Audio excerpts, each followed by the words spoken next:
11조 생활의 축복. 두 번째, 느헤미야 13장 10절에서 14절 말씀. 어제에 이어서 계속됩니다.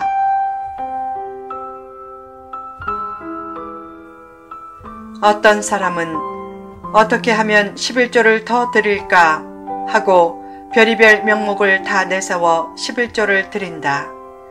하나님께서 조금 여유있게 주시면 10의 2조 혹은 10의 3조를 드린다. 어떤 기업가는 10의 9조까지 드리기도 했다. 또한 사업하려고 빚을 낸 돈에서 11조를 떼어 바치는 성도도 있었다. 그런 모습을 보고 사람들은 어리석다고 하겠지만 하나님은 어리석다고 하지 않으시고 더욱 감격하시면서 큰 축복으로 함께 하실 것이다. 한 목회자는 처음에 성도들에게 11조 얘기를 전혀 하지 않았다. 목회자가 돈 얘기를 한다는 말을 듣고 싶지 않았기 때문이다. 그러나 목회하면서 11조 생활의 의미와 축복이 너무 생생했기에 점차 신앙 성숙과 행복을 위해 필요하다면 11조 얘기도 했다. 영국 웨스트민스터 교회의 캔델 박사는 말했다. 성도가 시험에 들 것이 두려워서 목회자가 11조를 가르치지 않는 것은 결국 교인을 가난하게 만드는 것이다. 신앙생활을 잘 하려면 특별히 두 가지가 거듭나야 한다. 하나는 영혼이 거듭나야 하고 또 하나는 주머니가 거듭나야 한다. 어느 날 한 사업가가 설비 회사에 기계를 납품했는데 그 회사에서 3일 만에 반품을 요구했다. 큰 손해가 나게 되었지만 반품 요구를 받아들이고 기도했다. 더 좋은 것을 주실 줄 믿습니다. 얼마 후 정말로 좋은 일이 생겼다.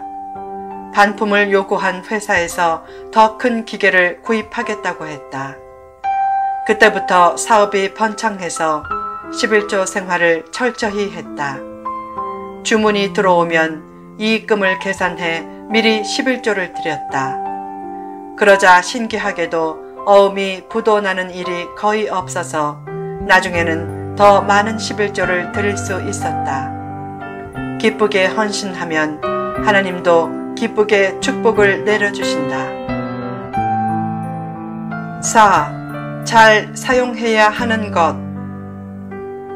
11조로 인해 성전의 곳간에 재물이 많아지자 느헤미야는 11조의 효율적 관리와 분배를 위해 대표 창고지기로 각계 각층의 세 사람, 즉 제사장 셀레미야와 서기관 사독과 레위 사람 브다야를 세웠고 하난을 버금으로 삼았다. 하난을 버금으로 삼았다는 말은 평민 대표로 추정되는 하난을 앞서 언급한 세 사람을 돕는 최고 실무자로 삼았다는 뜻이다. 그들은 충직함을 인정받아 형제들에게 물질을 잘 분배하는 일을 맡았다. 11조를 잘 드리는 것만큼 11조를 잘 사용하는 것도 중요하다. 요새 교회가 11조를 잘못 사용해서 내고 싶지 않다는 사람들도 꽤 많아지고 있다. 교인이 많아서 11조가 넘칠수록 선교와 구제도 많이 하면서 잘 써야 한다. 예전에는 교회가 빚을 내서라도 크고 화려한 성전을 건축해 놓으면 사람들이 우르르 몰려드는 경우가 많았다.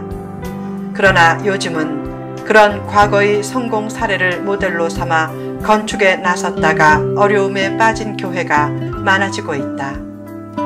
11조가 넘치면 성공한 교회처럼 여겨지지만 11조를 잘못 사용하면 오히려 진노를 쌓는 것이다. 11조를 부동산 쪽으로만 사용해서 건축에 몰두하는 교회는 점점 커지고 선교에 몰두하는 교회는 점점 작아지는 아이러니가 벌어진다면 그런 모습은 결코 복된 모습이 아니다.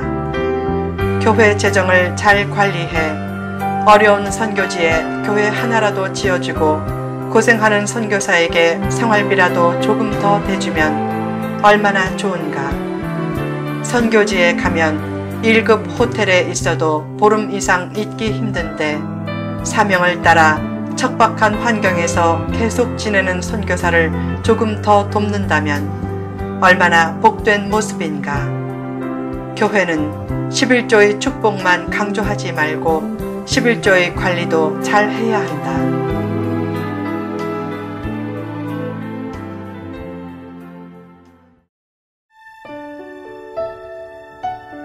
5. 하나님이 기억하시는 것. 느헤미야는 여러 개혁 조치를 시행하고 기도했다. 내 하나님이여, 이 일로 말미암아 나를 기억하옵소서. 내 하나님의 전과 그 모든 직무를 위하여 내가 행한 선한 일을 도말하지 마옵소서. 그 기도는 내가 많은 일을 했기에 축복해 주소서 라는 공로의식에 젖은 교만한 기도가 아니었고, 자기 노력을 기억해서 성전도 잘 관리되고 백성들에게도 축복을 달라는 겸손한 기도였다. 11조는 자기 삶이 하나님께 드려졌음을 확인하는 일종의 사랑의 서약으로서 10분의 1을 드리면서 저를 온전히 주님께 드립니다 라는 마음을 표시하는 것이다.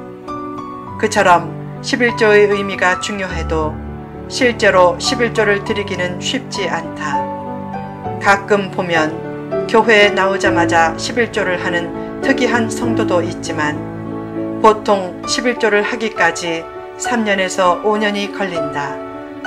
11조는 교회와 예배와 말씀을 통해 내 영혼이 은혜를 받고 있다는 의식이 없으면 참여하기가 쉽지 않다.